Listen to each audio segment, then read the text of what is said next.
For the past 5 years, Clutha District has been tapping into what is basically the most easily accessible reservoir of workers. Our youth unemployed is that reservoir, and we've done this primarily through what we call Ready Steady Work. It's a program that's been driven through MES Task Force for Jobs, and in a nutshell what we do is every November, to catch the seasonality of the freezing works and what have you, every November we gather all our district's unemployed youth, so that's 18 to 24, we gather them together. I'll get into it a wee bit deeper later on, but what we want to do is we want to make the kids feel good about themselves, because it's pretty easy to feel crap when you're unemployed, and give them the opportunities. Expose as many employers as we can in front of them. And I'm really proud to say that in the 5 years that we've been doing it, the kids, all those bigoted blah blah labels that society's quick to put on, you scratch away that barrier. Because I know that when I was young and I was unemployed, if some old fellow was giving me the blah blahs, I'll just give them whatever they want. Scratch away that protective mechanism, and in behind it's a kid that wants a chance in life. Who doesn't want a chance in life?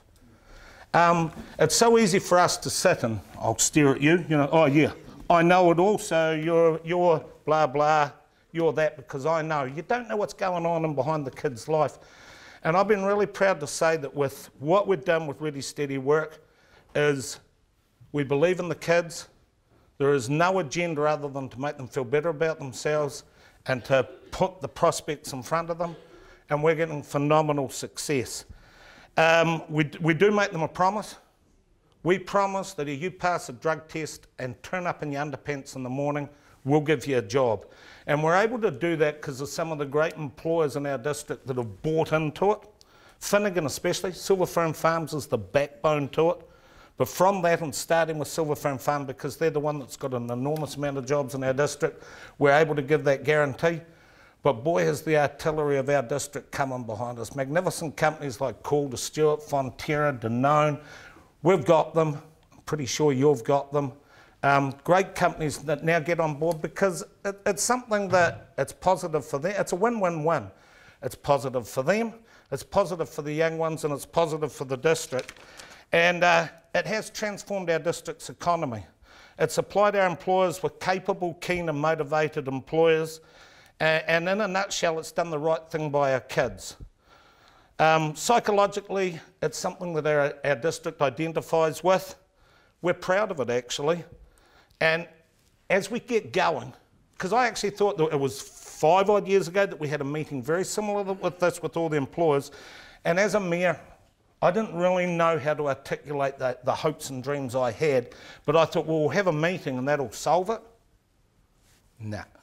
You have one meeting, something comes from it, steamroll, another meeting, and every time we have a meeting, 5 other meetings are needed. There's always something coming, and putting the employers together, you always get something out of it. So to give you an idea of the potential we have in the Clutha district, and I'm picking it's pretty much the same for the Southland district. This year when we go into our Ready Steady Work program, just scratching the surface, we have somewhere between 700 and 800 jobs to offer our kids. We expose the jobs. To have 700 or 800 jobs, if you look at it from an economic perspective, that's bad. That's 700 or 800 jobs that are not fulfilled in our district. It's 700 or 800 kids or people that aren't getting a wage. The cogs aren't turning. And to put it in perspective, that's upwards of 800 jobs in a population of 16,500. So we're smaller than you. I've been talking to Gary, I've been talking to Tracy. There's a third mayor, I can't remember his name. Pretty similar down here. I don't know what your exact jobs are, but we had to look at Clutha District. Clutha District for the last 20 years, no one likes to actually admit it, but in our district we've had terminal population decline. For the last 20 years, we are truly the rural, down goes our population.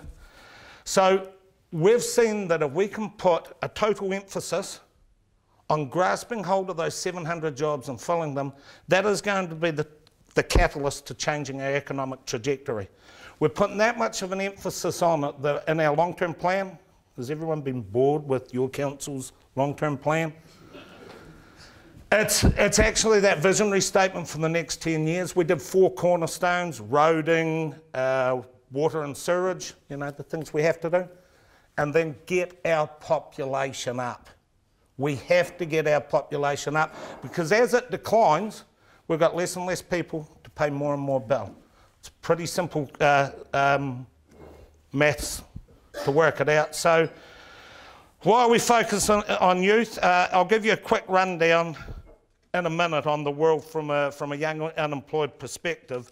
But I thought that first I'll give you a mercenary economic insight into the various walks of life that I've been through and the cog turners as I see it. I owned a farm. When I owned a farm, the cogs that I turned economically was I turned my family's cogs, I turned my bank manager's cogs, and the suppliers. Pretty much that was it. When I had a business, I turned my family's cogs, I turned my bank manager's cogs, and I turned my suppliers' cogs.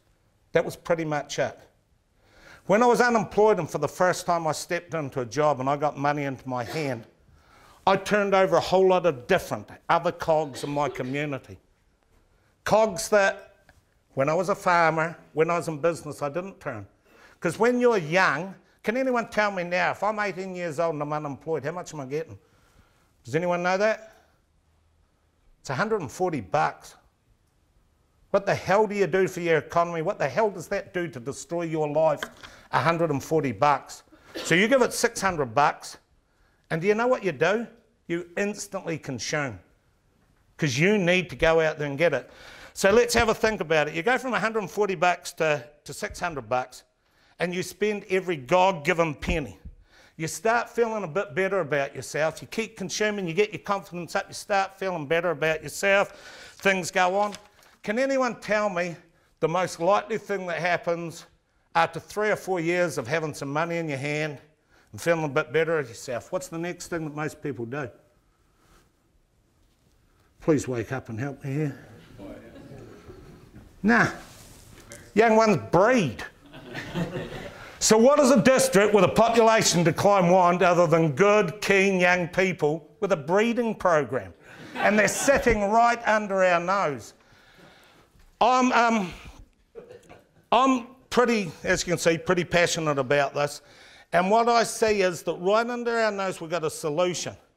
But the pinheads up in Auckland, they honestly believe that down here in the south we live in zombie towns waiting for the expansion of Auckland to come and rescue them.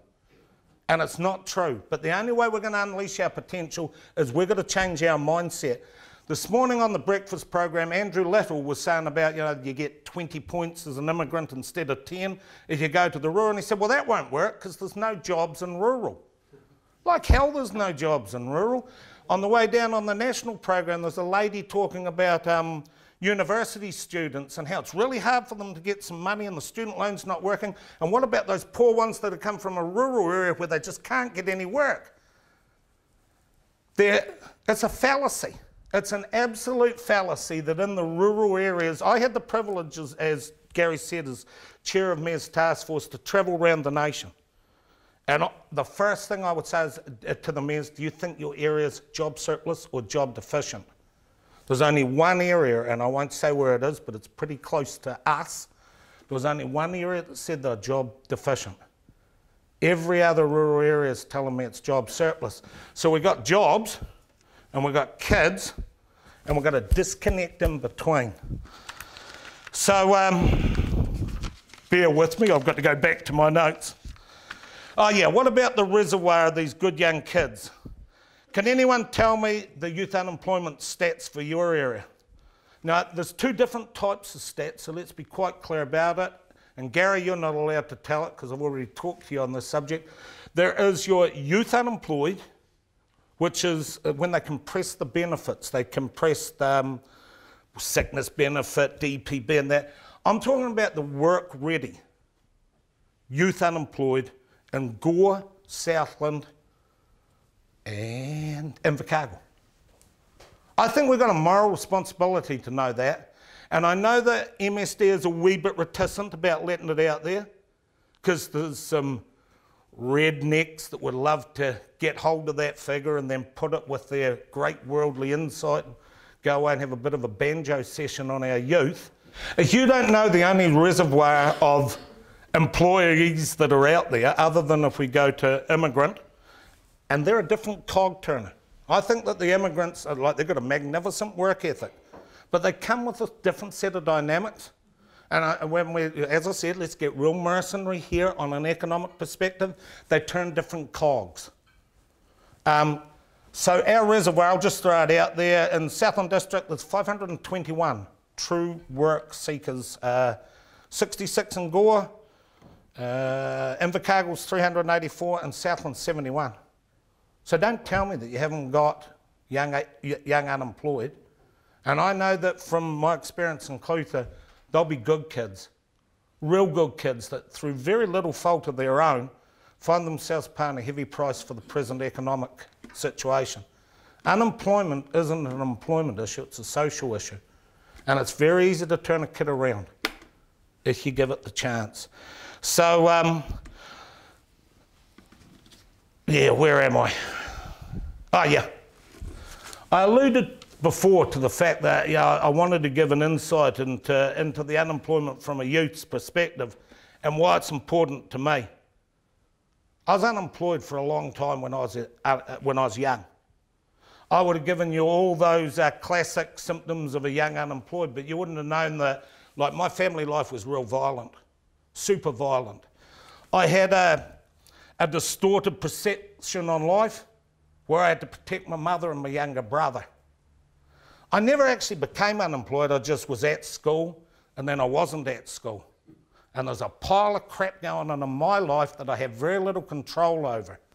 To an employer, you know, our age group, I'm looking around, yeah, I bet you want to employ me, Trevor, even if I did love animals. But I was never lazy and I was never dumb. I was just in a shit situation that I had no control over. So it's so easy to bag an unemployed kid, put the labels on, not my problem. Give a kid a chance. Also at school, it frustrates me, and where's John Hogue? He won't probably like me saying this, but out of the 100% that go to school, I applaud the 30% that are off to university. And good on the 50% that are getting it. But the other 20% that are having trouble, you know, to me, when life was violent, when life was there was just so much clutter going on, did I find my answer in Shakespeare? Or X equals Y? Not bloody likely I didn't. So school didn't mean anything to me. In fact, school, when I hear people say, hey, we want a 12-month course to get this kid work ready, when I was unemployed, my memories of unemployment were I was cold, I was hungry, and I was running real close to going to prison. I'm pretty sure I would have got there. I was pushing real hard. And the one thing that changed that life trajectory, because I was making compromises on the person I wanted to be. I was forced to make compromises, and it wasn't actually the person I wanted to be that I was pushing out. And the one thing that changed was one day I was wandering around town and there was an old guy shoeing a horse. And I'd never seen a horse get shoed before, so he started talking to me and what have you, and that bad old bugger.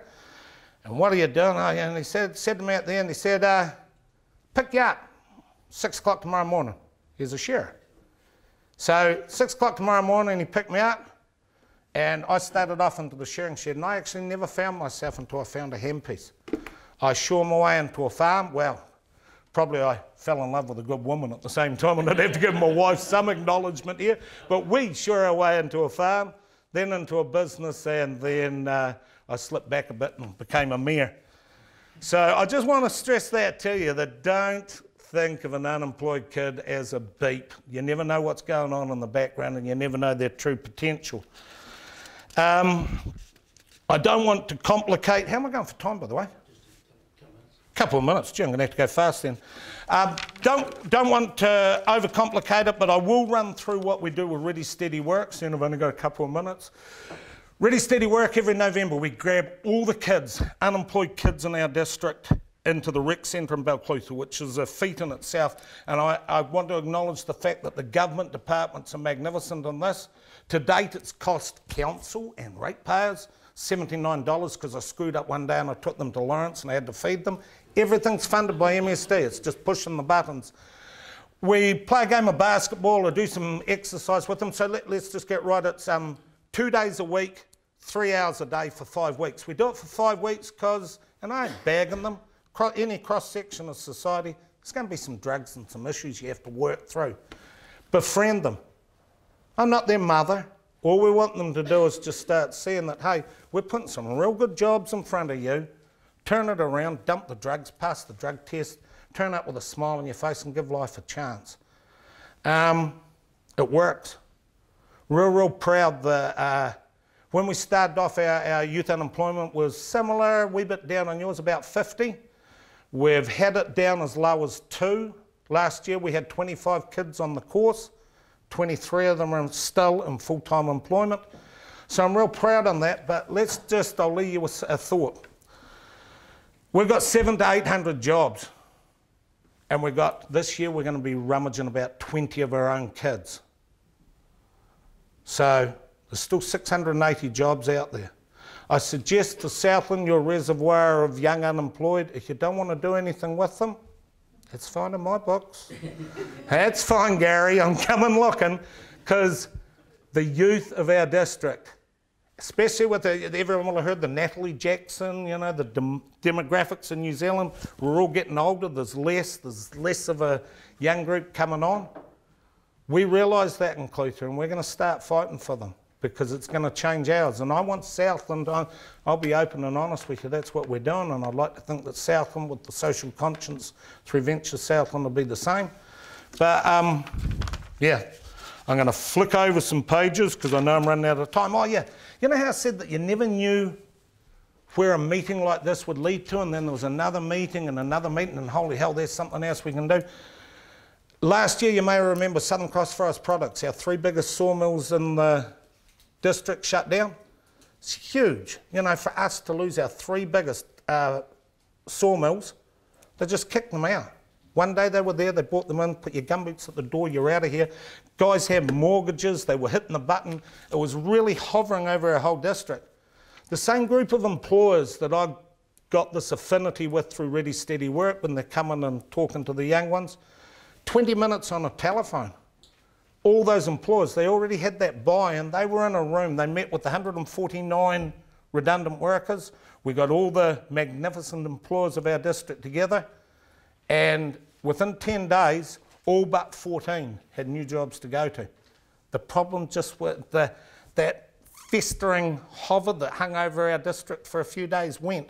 And the funny thing is that the employers brought in some great new jobs. A lot of guys said, hey, I got a bloody promotion out of this. This is a far better job. As it turned out, PAMPAC, second highest taxpayer in New Zealand, a blooming good forestry company. They own a huge sawmill up in the North Island. They only own 1 sawmill in the North Island. They came down and they're about to replicate in the South Island at Milton. And the first thing they've realised is they've gone into the old Southern Cross sawmill, they're setting up, and they've gone, where's our workforce? There ain't no workforce here. So we're identifying it it was on the front page of the Clutha Leader, where are the workers?